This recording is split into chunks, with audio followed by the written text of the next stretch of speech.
Excellente soirée, il est 22h. Le journal est présenté par Thierry Dagiral. Bonsoir Thierry. Bonsoir Ombline, bonsoir à tous. La colère des usagers de la SNCF bloqués dans le sud-ouest ou à Paris en gare Montparnasse. Un trafic très perturbé après un incendie sur un poste électrique et ça risque d'être encore compliqué demain. Alexandre Benalla se justifie à nouveau ce soir. Cette fois sur TF1, il assume des gestes qui sont vigoureux, dit-il. Nous l'écouterons. Les timbres vont augmenter en 2019 à l'heure des réseaux sociaux. C'est la tradition du courrier qui risque de se perdre encore un peu plus. Le Tour de France, 19e étape aujourd'hui remportée par le Slovène Primož Roglič. Le Français Romain Bardet a tenté une grande manœuvre pleine de panache mais a dû s'incliner.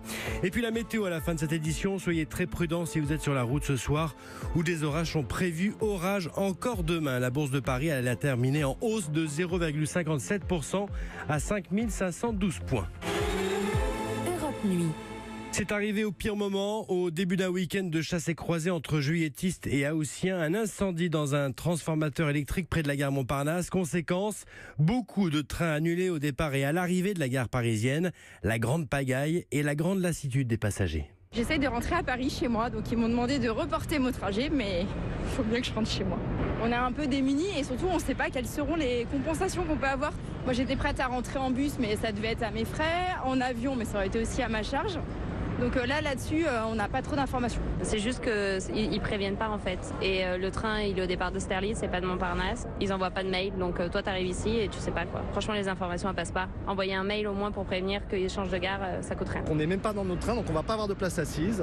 Disons que pour l'instant, c'est pas encore le cauchemar, mais on est au début du problème. Je suis trop fatiguée pour être énervée. Donc je suis fataliste maintenant. Je me dis on partira un jour. Voilà, 30 trains supprimés cet après-midi, un plan de délestage mis en place vers la gare d'Austerlitz pour tous les trains en provenance ou à destination du sud-ouest. Les voyageurs vers Poitiers et Tours doivent prendre des trains intercités depuis la gare d'Austerlitz. Enfin, la gare de Versailles-Chantier sert de gare de remplacement pour les TER et les Transiliens.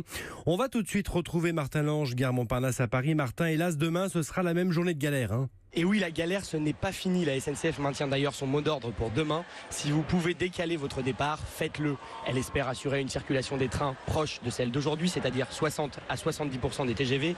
La répartition, elle, reste la même. Si vous partez en Bretagne ou dans les Pays de la Loire, votre départ est maintenu gare Montparnasse. Pour le sud-ouest, Bordeaux, La Rochelle ou Hendaye, les départs auront lieu gare d'Austerlitz. Les 100 000 voyageurs attendus demain sont prévenus, mais il faut quand même s'attendre à des suppressions et à de nombreux retards.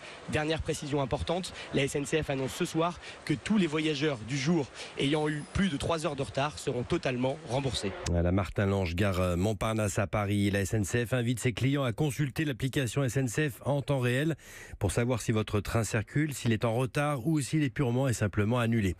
Week-end de grand départ dans les gares, mais aussi sur la route. Soyez vigilants ce soir avec des orages qui peuvent éclater ici ou là.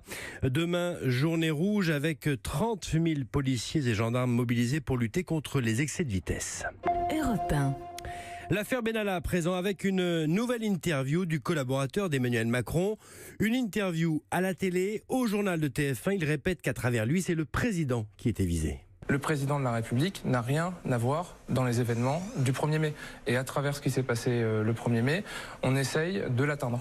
Et ça, c'est quelque chose que je trouve profondément injuste. Vous avez des preuves de la volonté d'atteindre le président de la République? On l'a vu au travers de ce que ça a pu provoquer en termes de déferlement médiatique, politique. C'est complètement fou cette histoire. Ça veut dire que ça part d'agissements qui sont réels, c'est-à-dire que j'ai essayé d'appréhender des gens qui avaient commis un délit pour moi, et on est parti sur une histoire où on essaye d'engager la responsabilité du président de la République, qui n'a rien à voir là-dedans. Vous pensez être victime de règlement de compte? Oui, c'est une histoire de droit commun, c'est banal, il ne se passe rien, il n'y a pas d'affaire d'État là-dedans. J'ai été invité comme observateur par la préfecture de police.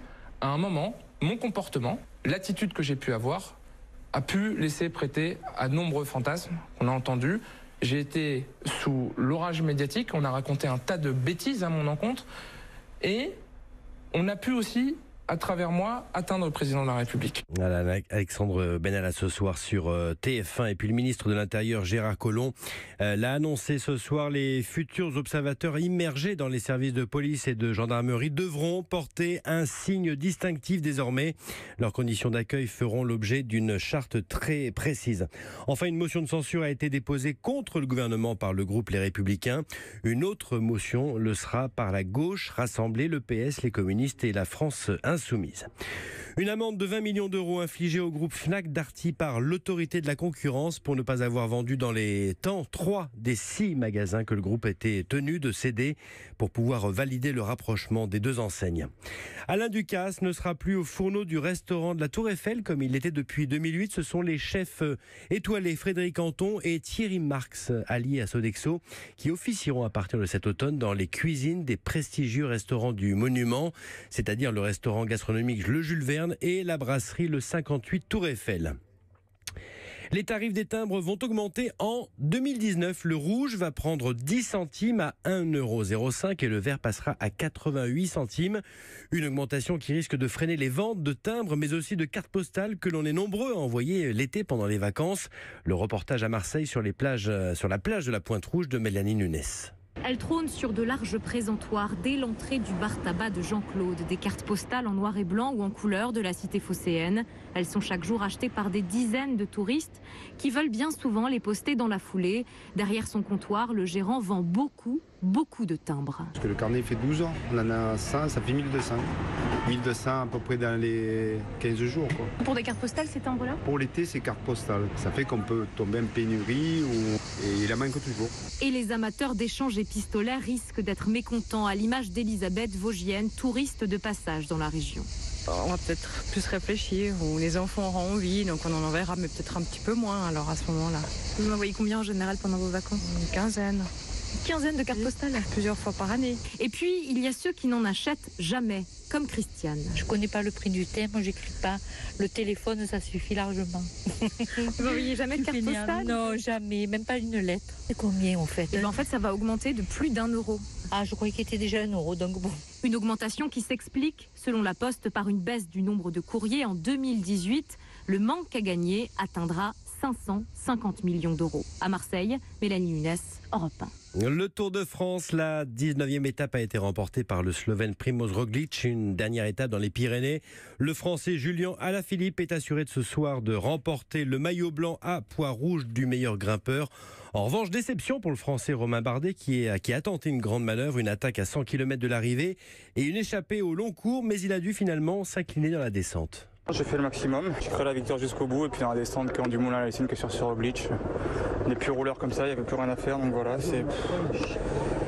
Je sais pas ce qu'il aurait fallu faire plus sur ce tour, on s'est battu, voilà, ça n'a juste pas voulu sourire. Je suis passé encore à côté. C'est pas que les jambes pour gagner les courses de vélo, il faut un peu la réussite. En tout cas, ça fait plaisir d'être un peu à l'avant de la course sur ce Tour de France et d'avoir pu être enfin un acteur. Voilà, Romain Bardet au micro Europe 1 d'Émilie Bonneau.